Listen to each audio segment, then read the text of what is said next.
जी class, तो उसी में हम देख रहे थे कि जो साउंड प्रोडक्शन था इन द स्क्वायर उस हवाले से ये ग्राफ उसने आगे पूरी एक वो अपनी रिसर्च को बताया हुआ है कि जो एरियल प्रीडेटर हैं और टेरेस्ट्रियल प्रीडेटर के हवाले से उसने देखा है कि रैंडमली हमने ऑब्ज़र्व किया कि मेल कॉल प्रोड्यूस करते हैं या फीमेल कॉल प्रोड्यूस करते हैं, अडल्ट प्रोड्यूस करते हैं, जो यंग हैं वो प्रोड्यूस करते हैं, जुवेनाइल प्रोड्यूस करते हैं। तो ये एक्सपेक्टेड कॉल्स हैं, ऑब्जर्व कॉल्स हैं। एक्सपेक्टेड कॉल का मतलब है कि जो उनकी एक प्रेडिक्शन थी कि मेल प्रोड्यूस करते हैं कॉल की, फीमेल प्रोड्यूस करते हैं। तो एरियल प्रीडेटर के केस में हमने देखा कि जो अडल्ट फीमेल हैं ये एक्सपेक्टेड फ्रीक्वेंसी थी वो, यानी फीमेल ज़्यादा प्रोड्यूस कर रही है। इसी तरह मेल भी कॉल प्रोड्यूस कर रहे हैं। इसी तरह ये जो 1 ईयर फीमेल्स हैं ये भी कॉल प्रोड्यूस कर रही हैं, लेकिन 1 ईयर मेल्स फीमेल की कंपैरिजन में कम कॉल प्रोड्यूस कर रहे हैं।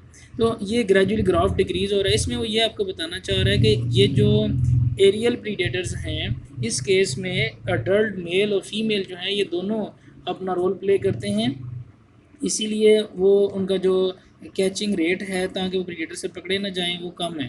तो यहाँ पर आप देखें दूसरी तरफ एक्सपेक्टेड कॉल्स और ऑब्जर्व कॉल्स में ये ज़रा उससे डिफरेंस है। अब आपने कंपेयर करना है इसको। अब कहता है कि अडल्ट फीमेल जो है ये हमने इतना एक्सपेक्ट किया था, ये इतनी कॉल्स प्रोड्यूस करेगी 40%, तो इसने जो इसकी वैल्यू है ये 60% पे चलेगी। इसका मतलब है कि अडल्ट फीमेल ये ज़्यादा कॉल्स प्रोड्यूस करती है in the case of sound, in the case of terrestrial predators. उसके बाद अगला देखें आप, ये एडल्ट मेल में देखें बहुत कम है, एक्सपेक्टेड ज़्यादा थी, एक्चुअल कम है। 1 ईयर फीमेल में भी बहुत ज़्यादा है, इसी तरह मेल्स में कम है। तो अब इसमें वो कहना ये चाह रहा है, इसको कहते हैं किन सिलेक्शन, कि अपने रिलेटिव को सपोर्ट करना। तो फीमेल जो होती हैं क्योंकि उनका ब्रूडिंग बिहेवियर होता है, इसलिए वो अपने बच्चों को बचाने की कोशिश करती हैं, चाहे उनके अपने वो ऑफस्प्रिंग हों, अपने चिक्स हों या दूसरे कोई हों, ठीक है ना। ये देखें इसमें वो आपको यही बता रहा है कि ये कि the calls in response to the aerial predator are closely expected frequencies. Calls in the response to terrestrial predator are more likely to be given by the females, with relatively nearly than would be predicted if the animals called randomly. कहते हैं animal अगर randomly call produce करें तो उसमें female जो है उनकी call produce करने की फ्रीक्वेंसी ज़्यादा है। वो इसलिए कि फ़ीमेल का जो है ना ये ब्रूडिंग बिहेवियर है। ये देखें ना, ये कि this is consistent with kinship theory. Kinship theory का मतलब है रिलेटिव को सपोर्ट करना, ठीक है ना। अब ये कहते हैं animal support the nepotism and favouritism, यानी फेवर करना। नेपोटिज्म का मतलब है अकरबा पर भी अपनों की मदद करना, फेवर करना उसको, ठीक है ना। तो नेपोटिज्म का होता है ये kinship theory, that it is the female that are more likely to have the nearby relative that would benefit from the warning. तो रिप्रोडक्टिव फीमेल जो होती हैं वो, जो उनका ब्रूडिंग बिहेवियर होता है तो लिहाजा उनमें ये कॉल्स ज़्यादा होती हैं। तो ये जनाब आपकी कॉपरेशन आपने देख ली। किनशिप थ्योरी कहते हैं जिसमें वो रिलेटिव को सपोर्ट करते हैं। रिलेटिव का मतलब है कि जो ग्रुप की फॉर्म है वो एनिमल जो रह रहे हैं ना वो किनशिप में आते हैं, ग्रुप की फॉर्म में जो रह रहे हैं, ठीक है। आगे जनाब दूसरा आ जाएगा alarm calls in other rodents. Rodents ये जो स्क्वायल्स हैं ये भी रोडेंट्स में आती हैं। रोडेंट्स वो एनिमल्स होते हैं जो कुतर के खाते हैं, ठीक है ना। रोडेंशिया ऑर्डर है, ये मैमल्स में शामिल होती है। इसमें रैट्स भी आते हैं, गुलेरियाँ सारी इसमें आ जाती हैं।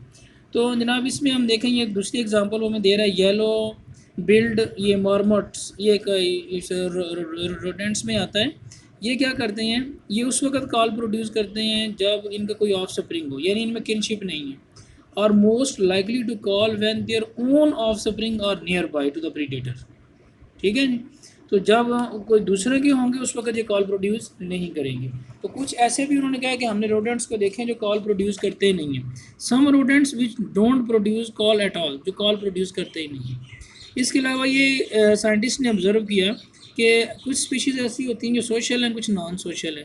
जो सोशल स्पीशीज़ होती हैं ये कॉल प्रोड्यूस करती हैं। वंस अगेन वही पॉइंट आ जाएगा, सोशल स्पीशीज़ वही होती हैं जिनका किनशिप बिहेवियर होता है। लेकिन वो ज़्यादा कहता है कि जो डायर्नल स्पीशीज़ हैं जो डे और नाइट को एक्टिव होती हैं वो कॉल प्रोड्यूस करती हैं एज़ कम्पेयर टू नेक्टर्नल स्पीशीज़। नेक्टर्नल जो होती हैं वो सारी बात है रात के वक्त होती हैं, तो रात के वक्त तो इतना फिर उनको नहीं होता। तो दिन के वक्त को, रात के वक्त प्रेडेटर कम होते हैं। तो लास्ट पे वो कहता है कि हमने ये ब्लेंडिंग स्क्वायरल में भी देखा है और रोडेंट्स में भी देखा है कि किनशिप से वो मदद लेती हैं, क्योंकि वो बहुत ऐसी, क्योंकि फॉरेस्ट जो उनका वो डेंसिटी मीडोज झाड़ियाँ उधर बहुत ज़्यादा होती हैं, तो लिहाजा ये साउंड प्रोड्यूस करती हैं ताकि उनके जो ग्रुप मेंबर हैं उसको सुन सकें। With in the year shoot जो हद समात में उनके शामिल होती हैं।